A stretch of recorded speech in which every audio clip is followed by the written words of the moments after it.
Welcome to Penny for Our Thoughts podcast, where you can get a third-party opinion on your worries, concerns, or problems that you may have.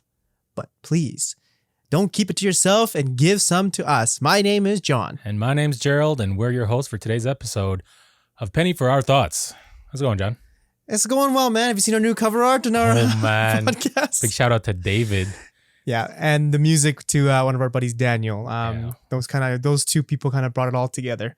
Right. Lucky we have some artsy people in our group, man. I know, honestly, it makes it so much better. Like the art, I think it's perfect. Yeah, the music was perfect. I honestly, fantastic. both when I saw the art and I heard the music, I was like, man, this is so good. Yeah. Yeah. I was like, Yeah. I didn't even ask for changes. Like, yo, I'm just going to take it the way it is. No notes, and it's like, check. It's all done. It was so good. You ready to get started? Yeah, let's do it. Well, as you know, Gerald, we always have individual concerns to ask us. And we have 3 today. We're going back to original number 3. The first one we're going to cover is from MGA76. The title is Best Friend's Boyfriend Backed Into My Car. So, my best friend's boyfriend backed into my car while he was driving my best friend's car. We were in our driveway about to go somewhere and he just reversed right into my parked car. I'm pretty sure he was drunk at the time. He completely destroyed her rear bumper and my Jeep's bumper. My Jeep bumper mostly survived the crash, aside from a few small wrinkles and discolored creases in the plastic, but her rear bumper got destroyed. They apologized and they offered to pay for the damages, but I'm on the fence about whether or not to take him on the offer, and here's why. Here's one point. The damage isn't that bad. If I hit something and caused it, I definitely just live with it. For her Jeep, said if it happened and she caused it, the discoloration, she would live with it. Second point is, last time I checked and had this bumper replaced, it cost upwards of $500, and that's a lot of money for such minor damage. My friend is broke as hell, and I can't imagine her boyfriend's any better off. Another point is, I don't think this guy currently has a job, insurance, or valid driver's license. Another point, I don't particularly care for her boyfriend, though. He's always starting fights and causing problems with people. Like I said, I'm pretty sure he was some sort of, screwed up when he was on something when he hit me or hit the car. Another point is, I literally just had this bumper replaced in December, so it's brand new, it's not even a year old. Another point is, I take great pride in keeping my car in great shape. Prior to this incident, it was basically pristine. Last point is, apparently she has been telling our other friends that she hopes I'm still not mad about the car because it's literally just a scratch, even though it's definitely more than that. I have been debating whether I actually want to hand him the bill for $600 plus estimate, because I know they'll both be livid that I actually want him to pay for something they deem to be so insignificant. But on the other hand, my brand new bumper is now messed up already because this clown is so irresponsible and careless. What should I do? Didn't he offer? They did offer, yeah. They apologized and offered to pay for damages. I'm assuming it wasn't like, we'll pay for some of the damages. We'll pay for the damages, For right? the damages. Worded for the damages. And they would still be mad? She's saying she's worried that they'll still be mad? I think the friend, like her best friend, is assuming that it's a small scratch, and then they just said it as out of like convenience. I just said it just because what else are you supposed to say? I hit your car, I'm not paying for your car. I think you just said it because to be nice kind of thing. No, they're paying for that.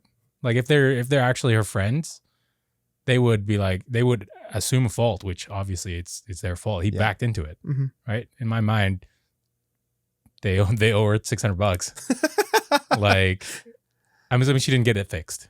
Did she get it fixed? She's debating on whether to give him the bill or just let it go. Was it like she got it fixed and then she has a bill for $600? No, she got an estimate for over $600. Yeah. No, they're paying for that. Like I get why she's uncomfortable. Like I would be uncomfortable. Like, hey, I know it's a lot of money, but you were drunk and hit my car. I'm sure. I hope you understand that this is completely your fault. And I take one of the notes straight from what she wrote. I take pride in keeping my car in pristine condition. Yeah. Right. There's no like. My question is, they offered. They did offer, yeah. So then I don't know why she had to feel bad. Well, she just on the fence because one, it's a lot of money and her best friend has no money. So like, that. And then secondly, it's just something that like, it's not a bad thing. Like even she said herself that if she caused it, like she hit up like a fence or like a light post or something, she said she would just shrug it off and let it be instead of actually trying to insure it and get it claimed and get a new one. I mean, I get that, I guess. If it's small enough that it's just aesthetic and whatever. Like, I personally, I would double, like, I would have second thoughts about going through all the hassle of trying to get it fixed, like taking time off work to get the car in the shop, whatever, blah, blah, blah. So, I mean, ultimately, I guess it's how much is the value, how much is it worth her to get that fixed? If she wouldn't get it fixed herself, then yeah, sure. Well, let's in my head, it's like, no, you owe me a new bumper. Like, that wasn't there before you hit it, right? Yeah. Like, but let's put you in the situation. You got a brand new car, right? I mean, if I hit my truck, I'm not gonna get it insured, right? Like, if you like hit your car in my truck, I'm gonna be like, whatever, dude. Sorry for your car, but you hit my car. I don't know what you want me to do, but you got a brand new car. Yeah.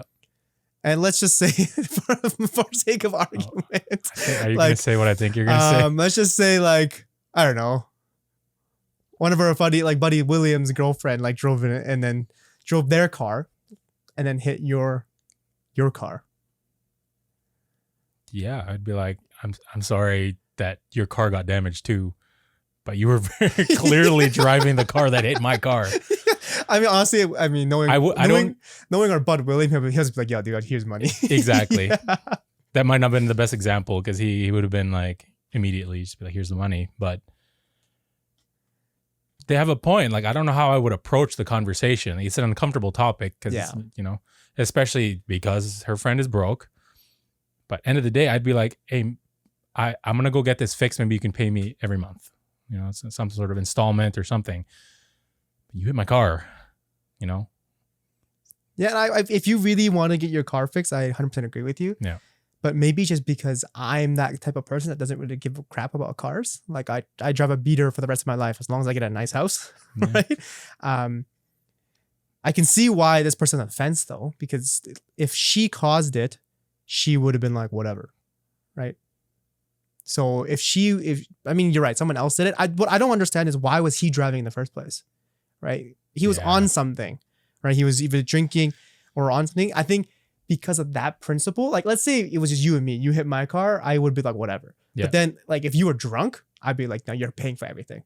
I just don't like the principle of you being in a car in the driver's seat drinking. Yeah. And that makes it a lot more subjective, right? Yeah. Because then it's not just a matter of this cost $600, right? It's you are endangering more than just my car by doing that. Yeah. And that's what I would say. I'd be like, you got to pay up because you were drinking and driving or whatever. You were under the influence of something. Yeah. Right. And I'd be like, this is your fine for not, and then this is your fine so you don't do it again.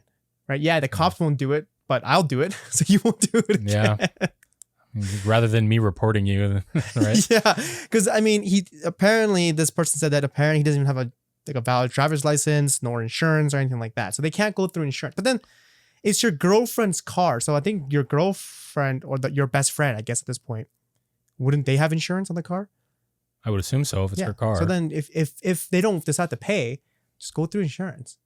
Yeah. And if her insurance, and that becomes a bigger situation, because if her insurance finds out that she let someone in the car that was drunk and driving, that'd be a way bigger situation. So actually, even if I was the best friend's boyfriend that hit the car, I'd just pay up, dude.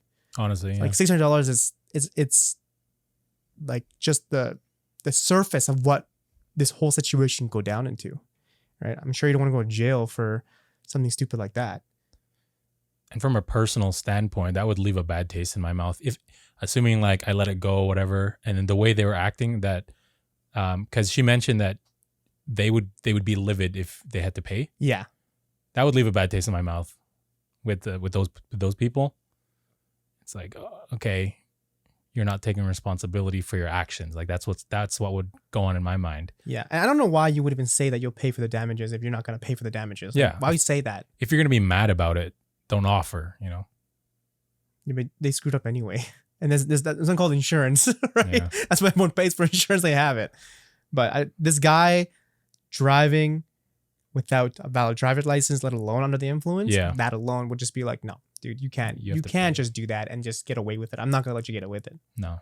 Yeah. And it should be common courtesy for the friend there to step in. Hey, I'll pay you however much it takes. I'm assuming they don't want to go through insurance, so it'll be like, if they can't afford it at one-time payment, like, $200 for 3 months. Yeah, and you know, it's your best friend, so you could probably be okay with that, and I'm sure they'll be okay with that. Honestly, yeah. Yeah, I think it's completely okay. But regardless, they were at fault. There's no questions. Yeah, they're at fault. The guy shouldn't have been in the car, and if I've actually had a similar situation where someone like actually backed up into me. We were gonna both take a right. So that's like my first ever car accident actually happened. I was gonna let it go because I had like I said, I had a pretty crappy car, a garbage car. But then the lady had the audacity to come out of the car and start yelling at me. And I was like, what? what did I do? You backed up into me. She backed into you and she yelled at you? Well, she was like so like frustrated. I was like, okay, lady, you backed up into me. I was gonna let this go, and eventually I did let it go. But like eventually, what happened was she got yelled at me, but then I realized that she was just very like flustered. She had no idea what was happening. That was her first ever car accident. So she was just more stressed than anything, and I understood that, and I didn't claim it to insurance. That's the funny thing. I got her insurance, I got her registration, and my crappy car, I didn't care. But then I got a call from her insurance company saying that hey, we put a claim on. Or they put a claim on to get their rear bumper fixed. How bad's damage on your car? I was like, it's not. It's whatever. Like it's not bad. Like maybe like the logo of my car manufacturer came off. And they're like, okay, yeah, we'll get that fixed for you. I was like, okay, I don't want to. Okay.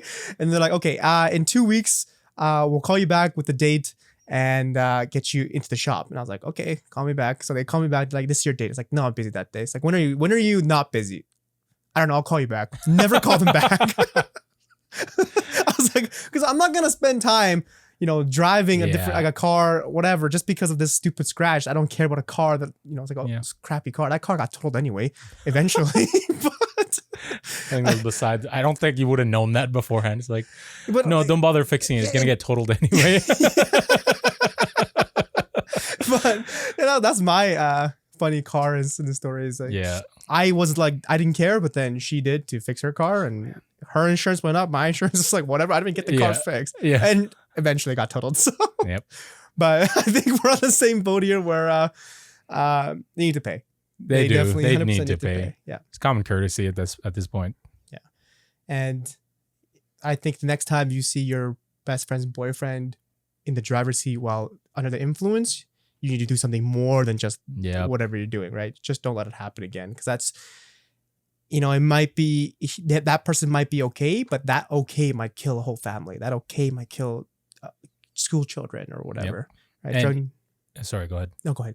I was going to say, even if he's not drunk, he doesn't have a valid driver's license or insurance, right? Yeah. So it could cause a toll on their relationship if he gets caught and then she gets demerits or whatever on her license and her insurance goes up. She's already broke, as she mentioned, right? So, and while you're at it, when you're talking to your best friend, just be like, just tell her to think some life choice over. Why is she dating someone that's driving under the influence? Yeah. Like, seriously, come on, guys. This day and age, it's not acceptable anymore. Yeah. It should have never been acceptable. It's never been acceptable. All right, so we're going to concern number 2. This one is something that everyone could have gone through. I've gone through this. Not as to this extent, but I believe anyone can relate to this. This one is by Just Living. The title is, How Can I Get Over High School Bullying Trauma? People called me gay, even though I have always been heterosexual. 20 years old, male. I was bullied during high school, especially from grades 7 to 9. People said bad things about me because I was a quiet, good student. I've always had good grades, and the teachers would always say good things about me. They said I was stupid and a lot of other negative words. But the worst is the fact that they called me gay when I wasn't. Only because I talked more with girls since I was raised by a single mother and my dad never really talked to me. And all he did was criticize me and call me useless. It was natural for me to not know how to socialize with other boys. Kind of going back, it's like, but the worst is the fact they called me gay when I wasn't, only because I talked to more girls since grade 7 till grade 9. It was almost daily. I had to deal with these comments from more than 20 different bullies. They even threw chewed paper full of saliva at me. It affected my self-esteem a lot, but I didn't tell anyone until I finished high school because I was scared. And now 4 years after I finished high school, I still get scared when I remember those days that I can't even think about going outside, talking, or doing anything without them thinking, what if they think I'm gay? I'm not by any means homophobic. I believe everyone deserves respect just for being human beings. But the fact that someone tells you every day, the whole day, that you are gay, even through social media, and try to kiss you, because actually some of my male bullies try to do so when you are not. It is really horrible. I like girls, and I was close to having one in 2017. But she left me for another guy, so it affected my self-esteem too. When I tried to get close to a girl I like in 2018, I just felt undeserving. And then early this year, I tried talking to a girl through Facebook, but she suddenly stopped replying to my messages. I'm scared of going outside because I'm scared people will think and say I'm gay when I'm not. So I locked up at home and scared to socialize because how bad people unfairly treated me in the past. I know I'm heterosexual because I know I've only been attracted to girls since I was a child. But because of that people, I just keep thinking everyone will think I'm gay. It makes me feel anxious and depressed. I can't even afford therapy. What can I do to get over this trauma? What is your advice? You have to go to your support group at that point. Whatever your support system is, whether that, I'm assuming he still has a good relationship with his mom, close friends, people that I think we've been through this with our guests in the other episodes. Find the people who really accept you for who you are, and be around them. And it's very important to vocalize as he did in his post. Tell them everything that you're feeling. At some point, obviously, like if it's appropriate, if you're at like a party, don't take over, be center of attention, blah, blah, blah. I mean, follow social like courtesy rules, but like just be present to the people that care about you. And just knowing that they do care about you it helps a lot in a situation, especially like this. It really builds up your self-esteem when you're around people that care about you. Just doing activities, being around them in general, a lot. Right. Also depends what kind of person this person is. Introverted, extroverted. I think he mentioned he was introverted. He's introverted. Okay. So that might not be an option all the time, but whenever you have the social energy to spend, be around people who care about you. It doesn't even have to be dumping your emotional, quote unquote baggage every single time. You don't have to like go to them for shoulder to cry on every time. Just being around that general vicinity or general like environment of caring helps a lot. Yeah, and I agree with you. I think, but even so, like you're 20 years old. Like this is when like the funnest part of your life starts, and it kind of sucks that you're starting in this state. I think one thing, especially to like explain the bullies not taking their side in any way, is kind of like I think they're just jealous, right? Grades 7 and 9, and you were friends with a lot of girls. Yeah, I'm sure those bullies were jealous in their own way. Yeah, right. So, and they're just putting out that jealousy towards you. So, I know it sucks, and I've been through it. I don't know if you've been ever bullied, but I actually got bullied way later in school, like in my personal, in my experience. I think I told you, like in university, where like some people just right, yes, like I don't understand it either. Like right now, I don't really care anymore. And and this might be a terrible thing to say, but how I got over my experience with that is just like I just did better for myself. Yeah. Right. The people that I went to school with, and the I guess the subject I got my degree in, or the faculty, I don't use that degree for my day-to-day life, right? Yeah, so I don't have to associate my life with that, but then I do other things which makes it I'm proud of, or I'm confident in, right? And then at this point, I don't think that person can touch me anymore. Yeah, by words or anything, right? Yeah. And that's kind of what I want to say is like you're 20 years old, and I think you're obviously an introvert. Try to build more confidence, whether it's working out, especially working out. I think a lot of people take working out, meaning like going to the gym and like building muscle, stuff like that. They take that for granted. Like it is such a good thing, and a lot of people don't know about it. So many benefits to working out. Yeah. If you stick with it, especially resistance training, like once you get that, like you said, building muscle, getting more of the body that's more like culturally like nicer, even though you don't have to have that kind of body to to be attractive necessarily.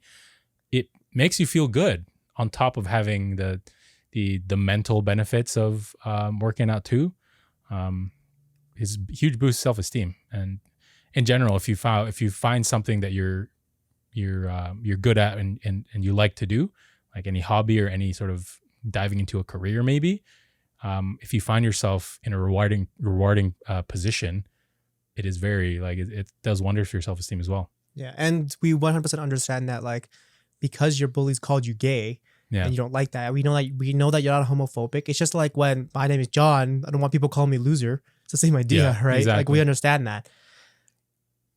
The best way to get away from that trauma, and you're young, it's eventually going to happen, but once you get a girlfriend and eventually get married, well, I don't know what else they can say. Like, you are living the epitome, like the exact opposite of what that word is. Yeah. Nothing wrong with being gay. I'm just saying, like, because you have that traumatic experience because of being called gay, if you, get older, get married, find a beautiful wife and have kids, like, no one in the world can call you gay anymore. Right. Mm-hmm. If they do, that person's just dumb. Like, they're just straight up dumb. Like, either they're not well read in the dictionary. Like, it's just dumb, right?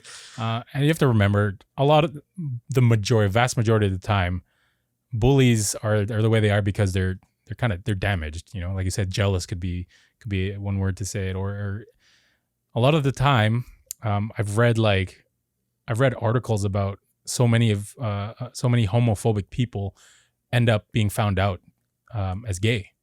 Like, they're gay themselves, and I don't know what it is inside them that like made them lash out. Maybe it's some sort of identity crisis inside them, made them lash out against gay people when they were growing up. But ultimately they're damaged as well, right? Like, they have problems maybe not like yours, which cause them to lash out. Looking at it objectively like that sometimes helps you understand as opposed to get hurt.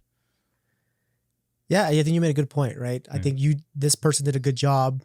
Just Living did a good job of, not pointing out their flaws, right? Yeah. And it's not like, the way you act and the way you look, like that can't really make you gay. Just more like who you're sexually attracted to is more like the new definition, right? So yeah, I'm sure, like Gerald said, they're damaged in their own way, and eventually they'll get over it. I'm sure that eventually they'll apologize to you if they do meet you in the future when they're older, right? And don't get me wrong, I've been on both sides. It's my kind of life story. Like, I would consider that I was a bully in like grade 5 and 6, and I think a lot of people in that time would have considered me a bully in grade 5 and 6. And I had some personal problems and stuff like that, and I think back and I say, hey, I had these issues back then that I couldn't resolve, hence why I was kind of lashing out at other people. And then once I got to junior high, grade 7, I just completely stopped. Right? And then now I don't obviously bully people, but I have been bullied again, most recently in university. So I know that feeling on the other end now. So I know both sides of kind of the aisle and how it works. And you just have to do better for yourself. And then once you build that confidence within yourself and you are not quote unquote better, but like, you might think like that, then I'm sure you'll get over it. Right. Especially the gay word, just get married, and that just kind of figures itself out. Really, you can't not figure that word out. Right. Yeah. But the traumatic experience of just being bullied, just know that, they have their own problems. Right. Yep. If you succeed in whatever you do, and whatever that might be, whether in school or some kind of, education or sports or whatever, you'll succeed in that, and you'll find pride in that, and you'll build your confidence from that, and then you won't think about it anymore. Yeah.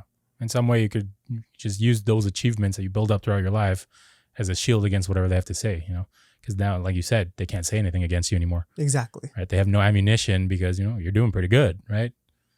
And it sucks in the moment while you're being bullied. That's like the worst feeling you can get. Right. But then if you can find a way to stand back and look at it objectively, it's like, that doesn't apply. And I'm wondering, he didn't really say how it affected other people's view of him. No, that was not like he was just getting bullied, right? He was bullied. It was just the bullies that were the issue. It's not like they were spreading rumors and everyone was believing them. No, there was nothing like that. Yeah. It wasn't. I didn't read anything like that. Yeah. So then, more of a reason, like you can definitely find a support system, and I'm assuming that the other people who weren't bullying you know that those people that were making fun of you were the bullies, and they're like, oh, they don't know what they're talking about, right? I'm sure you can reconnect if you really wanted to. You reconnect with people that you were around back then that weren't bullying you, and get some sort of like affirmation, validation about, they had no idea what they were talking about. Yeah, and again, you're 20 years old. Again, as my personal experience is that as you get older, it gets better. People tend to be Yeah. more mature, Yeah. right? And if you're a 30-year-old bullying people, like seriously, grow up. Yeah. Like you need to do something better with your life. If you're bullying when you're 30 years Honestly. old, right? Like what's the reason for that? There's so many negativity in the world and negative things that we can complain about. Why can't we give a positive experience to someone else? Honestly, Just that's by a saying good hi point. or just being nice to someone. It's a good point. Doesn't kill you. It makes their day. And I guarantee, and for me anyway, once I make their day, it makes my day. Yeah, it feels good when Yeah. you see that you make other people feel good. Yeah. And yeah, it sucks that you went through it, especially in those times, like junior high and high school, roughly. Yeah. But it's going to get better from now on, right? You're going to go to university. I mean, yes, I got bullied Yeah, at yeah. university, so I can't say that there won't be any, but I've definitely, with the people I've been around in university, they're definitely like more mature More mature. and they don't do that crap. Yeah, that's the key word here is maturity. Keep in mind how you said junior high this person was when they got bullied. Grade 7 to 9. Grade yeah, 7 so- to 9. They're kids, right? Yeah. Immature kids. And again, taking a step back and looking at where you were at that point in life, it's like they don't know anything. So, don't like as imagine right now, objectively, if someone walked up to you and called you gay, like some grade 7 to 9, that would just bounce right off you, right? I wouldn't care. Like, yeah, oh, you wouldn't okay. care. If whatever wouldn't care. that bully in university, if whatever they said came out of the mouth of a grade 7 to 9 year old I or wouldn't care. grade 7 to 9, Yeah, I wouldn't kid. care. Yeah. right? Like, Even if that person did that to me now, I'd be like, oh, okay. yeah, there you go. What am I going to do about it? It's like, I don't know. Yeah, I kind of, and we touched most bases, and also I do want to mention that you should it's kind of hard to say it for an introvert to go out more, but especially if you can, go to the gym. Go to the gym. You meet some of the coolest people and the most humblest people in the gym. Yeah. Yeah, there's some dickheads eventually some here and there, but again, it's very seldom. But I met some really cool dudes at the gym. Oh yeah. Right? They're so nice. They're so humble. They're there to help you. Right? I have the worst thing I hate is people looking down on people at the gym. I hate those type of people. They're there to better themselves, and you're gonna bring them down for that. Like, Yep. what's wrong with you? So, Yeah. a lot of the coolest people and the most humblest people I met were at the gym. So Yeah. you might meet a cool, nice person there that can help you with working out or whatever, or just kind of just talk in general. Yeah. Right. And it also builds your self-confidence. You're 20 years old. That's when you can build the most muscle in a short period of time. Pretty good time to Yeah, so- to work out, start working out. Anything else you want to add to just living? No, I think that's about it. Just surround yourself with people that that care about you. Pick up the gym, pick up some hobbies, maybe. Yeah. Anything to build that self-esteem, and know that whatever those bullies said, like, just start packing up ammunition for yourself so they can't have any. Yeah, it's not true. That's It's the not one true. thing. 100% it's not true. So Yeah. Awesome. Let's go move on to the third one.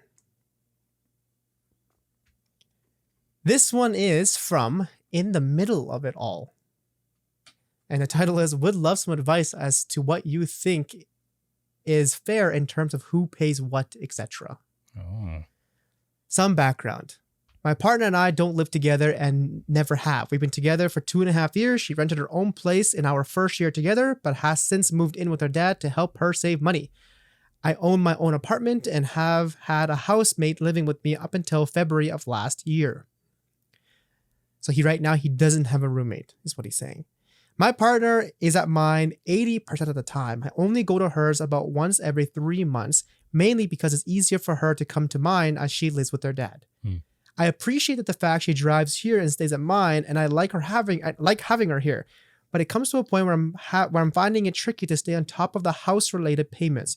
She buys groceries for us from time to time and pays for a couple of our dinners throughout the week, which I really appreciate. Currently, we're both working from home every day, so she's using my place as an office for her work most days too. Currently, I am paying for all of the bills: water, internet, and electricity, the house mortgage, rates, body corporate insurance, etc. I also buy a lot of the food too. It hasn't been too much of a problem, but I've recently got a few bills that were very high. For example, the electricity bill was over $600. Is it fair for me to ask her to help me out with that, considering she is using the heat and internet 80% of her weeks too? 80% of the time when she's here, I guess is what he's trying to say. I brought it up earlier this year when I was out of work and struggling, and it wasn't received well. She was immediately defensive, says she's staying at her dad's to save money, so can't really be expected to pay me anything, and that I would be using the utilities whether she's here or not. She often plays the whole I'm your partner, so it's my right to use things at yours, etc., etc. If you were at mine, I would never make you pay. She also says that she buys a lot of the food. I still buy plenty of the food, and she's happy to buy the food because she's also eating it too. At the end of the day, I'm not even sure if I want her money. I love some more initiative, her offering to help pay or even acknowledging how hard it is of me paying for all those things instead of me having to bring it up. If the tables are turned, I wouldn't feel comfortable staying at a partner's most of the week and not paying them something after it's been a year and a half. But that's just me. Thoughts?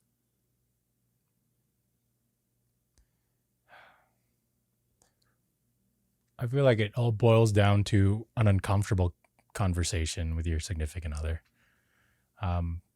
Considering it wasn't received well the first time. And okay, backing up here, when she said she wouldn't expect him to pay if he went to her house. Yeah. She doesn't pay for anything at her house if she's staying at her dad's, I'm assuming, right? Yeah, she's staying at her dad's to save money, so I don't think she'll be paying anything. So then she can't see how this is affecting him financially because she doesn't pay anything there, right? Yeah, she has no idea, I don't think. Like, I feel like in some way, one way or another, he has to put it into perspective. Like, hey, this is how much I make, and this is how much I pay when I'm alone. And this is how much I pay when you're there. So, and I'm having trouble. If this wouldn't be an issue if he wasn't having trouble keeping up. But I think he should stress the fact that, hey, I'm having trouble keeping up with the expenses because there's two of us here. Would you mind helping me out? Especially because you're here a lot. You're here 80% of the time. But even so, you mentioned that, like, even if he was well off and he didn't need the money, I think that's still a good idea to split the cost if she's there 80% of the time. If she's there 80% of the week, she should pay at least a little bit. Right? Like, I think it's still fair that she pays, but I don't think he would be asking this question if he wasn't having trouble keeping up. That's true, yeah. Right? Like, he's having trouble. He seems like from that short excerpt or whatever, it seems like he would be happy to pay if he could just afford to keep doing it. Yeah, I guess. Right? Yeah. And that's just it. Like, if he can't afford to, it's that needs to be the issue that gets put out, It's not like a matter of convenience. Hey, I want your money. He even said, I'm not sure if I want her money. Mm-hmm. Just needs help, every so often, yeah. Yeah, keeping up with the payments, so we can still go out to date, so we can still, do our thing while having a roof above our heads and not having to, like, eat ramen every day, like instant ramen. And the way she handled it the first time, I think you're gonna have to keep, like, you might have to keep harping on it, like, cause I guess both of your, like, for the both of your own good, I think you made a really good point of literally pointing out that here is what I would spend without you here for 1 week, and here's what I would spend with you here for 1 week, and show what the difference is and the costs and the utilities and stuff like that. I don't know how you would go around about that, but if you can, that'd be great for her to see, right? And talk to her about it and say, it's not like I think you should pay to make it, 50-50 is more just like I can't make my ends meet. Exactly. So it'd be great if you can help out. And if she is, again, being very like, she steps back and she's like, no, I wouldn't ask you if you were at my house and stuff like that. And just like, I think you should now start taking the sacrifice in a way to, like, buy ramen, buy cheap food. Right. And then if she comes over to eat those foods, she'll know, okay, well, she'll be like, why are you eating this food? And she's like, well, that's all I can afford. Well, I don't know what you want me to do, right? Yeah. Because you're right. I think the mortgage, electricity, like all these things are more important than food. Like good luxury food? Yeah, good luxury food, right? Yeah. You need to eat, yes, but like, eating like steaks every week or whatever, those things are not needed. So you can probably cut back. And, I think you and I even figured out we can get less than $1 a meal if you really tried. Yeah. Healthy too. Yeah. So I think if you do that, then she'll be like, you really have no money to buy like more good tasting food. I think at that point she'll like click in, especially if she's a foodie. She probably wants some good food if she's at your house. If that doesn't work, I don't know. You just got to like get a roommate because you said that roommate moved out. Yeah. So you have to make ends meet in your way, any way possible. Yeah, you just got, if you can't get a room, like, yeah, roommate would be the best way, I think. But the first thing is you made a very good decision to buy a place yourself and then have someone else rent it with you. Yeah. So he's paying half the mortgage. So you are financially smart. I can just, by what you said and what you told me, you are financially smart. It's just that, you know, you didn't think to to take care of another person right away, right? But it's weird to me how the girl doesn't want to pay. That's very weird to me. Maybe she had, well, obviously she's trying to save money, so she might not be like financially stable enough to have those like to be able to afford those regular bills, regular payments. But he's not asking for that. He's asking for like a here and there. Maybe that's what she thinks he's asking for. Right? Okay, well, if that's the case, you didn't talk to her again. Just be like, hey, just a one-time thing, right? Because a $600 electricity bill, that's a huge electricity bill, right? So then you could be like, hey, I don't get this electricity bill when I'm alone. Yeah, exactly, right? Yeah, at this point, I'm going to go back to my initial suggestion. It's just another uncomfortable conversation with your girlfriend. Yeah, because she doesn't seem to take the topic very well, but you need to let her know that it's not a petty thing. It's a necessity at this point, right? Yeah. If he can't afford, okay, we'll cut somewhere else. You won't have good food. I'll have to give you like a curfew on the TV, or we'll get slower internet, because at that point, actions are going to speak louder than the words. She's going to be like, oh, really? We can't have this? Okay, I'll help you. That's what I see, like you said, right? Yeah, just buy ramen, K&D, craft dinners. K&D.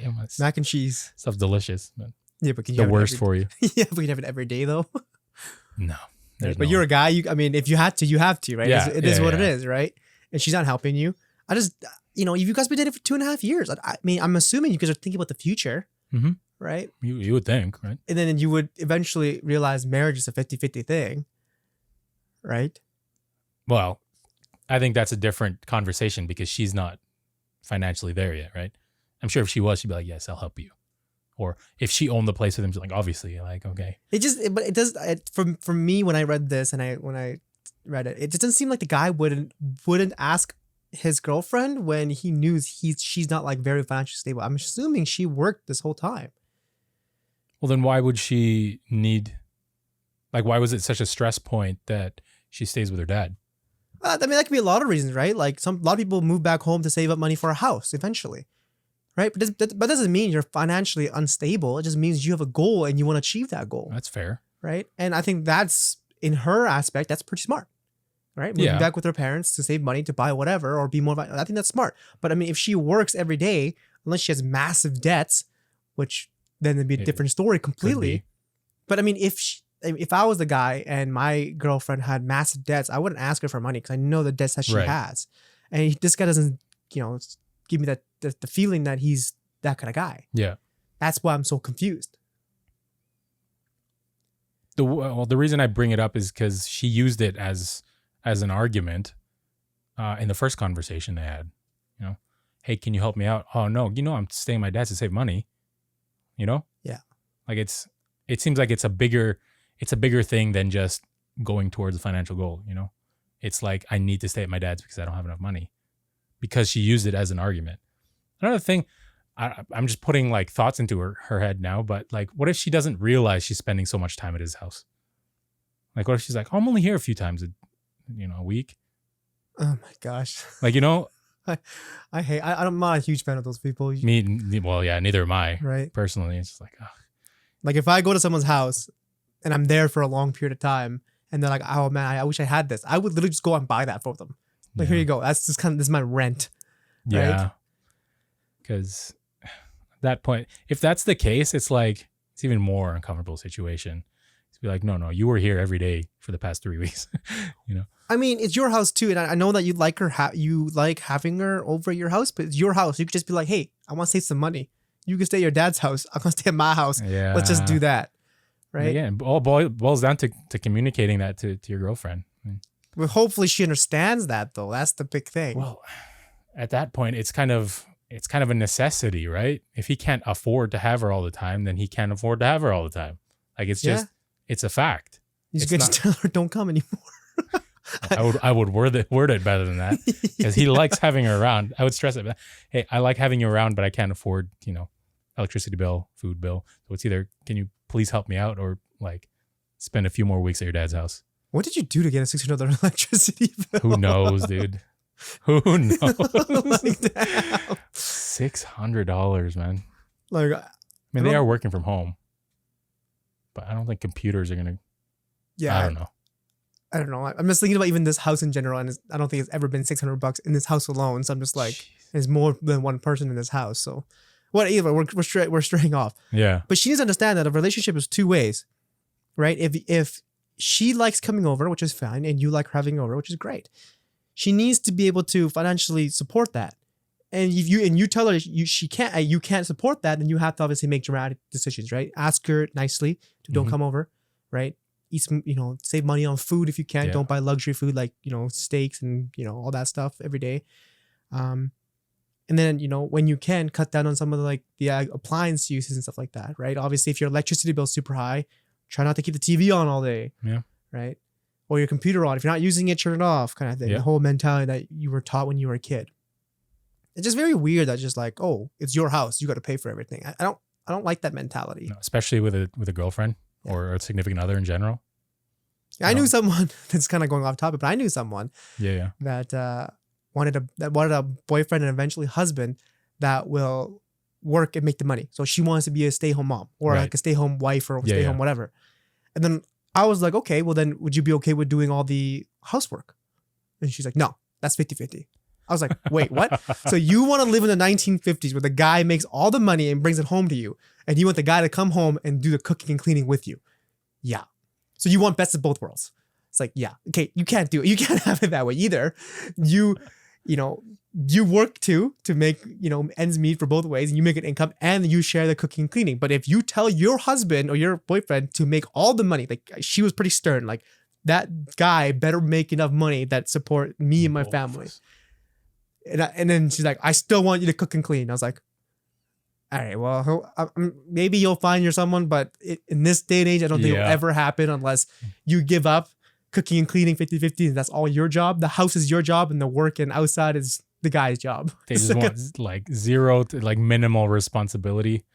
I don't know. You'd have to be a pretty lucky person to find a guy that'll do 150% for you. And that's vice versa for a girl too, right? Like I don't expect my girl and my future wife to be, cook me. The guy will never step in the kitchen, right? I'm not gonna expect that. But if you expect, but I guarantee you, if my future wife is like, I expect you to make the money for the household, I'm gonna be like, okay, I expect you to cook and clean, and I want this house spotless when I come home. Pretty much. Right? I think it's... You can't have it both ways. Yeah. I always say that to people. It's okay to want it, but whether or not you're going to have it is a totally different question. But going back on topic, dude. Yeah, you got to cut your expenses as best as you possibly can, right? You can't lose the house. You have to pay your bills. Yeah. It is what it is. You have to cut on things that you don't need, which is dates, dinners, right? Don't go out for dinner as much. And maybe that's the first cutback, right? Maybe she realizes that not going out for dinner is the first cutback. Mm-hmm. Then realizes, oh, you're having not very nice food, right? KD's or oatmeal or whatever. Then I think if she can clue into it, I'm sure she will catch on. That's the thing, right? It shouldn't have to be like a hinting thing. She shouldn't have to clue into it. It should be this sort of thing you need to be completely transparent about. It doesn't even have to be emotional. It could be like, just give her freaking expense report for the month. Be like, hey, this is how much we're spending. This is how much I'm earning. There's a little bit, something wrong there. Yeah, and you should start with that first, right? Tell her bluntly, right? It's money. And there's no emotions involved with money. Money, it's literally numbers. Yeah. Numbers can't tell you that, numbers don't lie to you. Yeah. Unless you did the math wrong. But the numbers aren't lying. You just did the math wrong. You just did the math wrong. Yeah, there you go. So you just have that conversation. But the good thing that you mentioned is like, this is how much I would spend by myself. This is how much I spend with you. And then if she still doesn't clue in, then you have to take dramatic measures because you tried. You tried talking to her. Yeah. Right? You tried talking to her and it didn't go through. Then do the measures that we kind of stated. Got it. And I'm sure she'll eventually clue in, hopefully. Yeah. Hopefully, I guess. That's gonna be a tough conversation though. Like, how do you go up to someone that you love? You know, and like, hey, I'm spending a lot of money on you. Please, you know. But that goes to the question, right? If they're looking for an end goal of marriage, that's literally have to talk about that every single month or every single week or whatever when they do the finances, right? They have to be updated. Right? Again, it's good practice for when you get married. Yeah, and you gotta have the hard conversations. You know, might as well practice now and start now. Yeah. Right. Any last words for this fella? No, I think we pretty much covered it, man. Just sit down and have the conversation. Just let her know that. Well, don't tell her that she's a financial burden on you, but just tell her that, you know, I need more money to be able to afford to live. Affordable, yeah. Okay, just a quick wrap up. First one, MGA 76, my best friend's boyfriend back into a car. Be cordial about it. You know, they owe you money, bottom line. Be flexible, but be confident that they owe you money. Yeah. Second one with how can I get over high school bullying trauma? People call me gay, even though I've always been heterosexual. Again, this is just don't let this aside. None of it's true. Right? I know it bugs you. I know it can cause you anxiety and depression. Big thing is get out there, be more outgoing if you can. I know you're introverted, but especially the gym. The gym. And the only way to really beat that trauma of being called gay is marry a wife, and I'm sure that will happen. You're 20 years old. Don't worry about it too much now, right? Or get a girlfriend. I'm sure if you get a girlfriend, people won't call you that. Yeah, I mean, you don't have to even do that. Just have a solid support system in your life and be around them. Exactly. Yeah. Be around the people that are opposite of bullies. And last but not least is the advice on what you think of who pays what. And again, we talked about it. Just let her down nicely, but let her know that you need more money. Yeah. Well, that concludes episode 9 for Penny for Thoughts. Episode 9. No, Double digits next week, eh? Double digits next week. Should we do anything special for the 10th episode? We'll figure something out. Yeah, we'll figure something out. No, I don't know what we could do, but maybe we'll skip 10 because we don't know what we're gonna do, and then maybe 20 we'll do something. Yeah, we'll figure something out. It'll be good. Yeah, it's good that we can keep this going. Yeah, cool. And once again, if you have your own concerns, worries, or problems you would like a third-party opinion on, please do not hesitate to give us an email at givesometous@gmail.com. Again, it's just givesometous@gmail.com, and we'll give our 100% of our unbiased, maybe biased opinion. Depends on the topic. Third-party opinion. So, but thank you very much for tuning in, everyone. It's good to see all your beautiful faces, and hope to see you guys next week. Thanks for listening, everybody. And as always, stay kind to each other.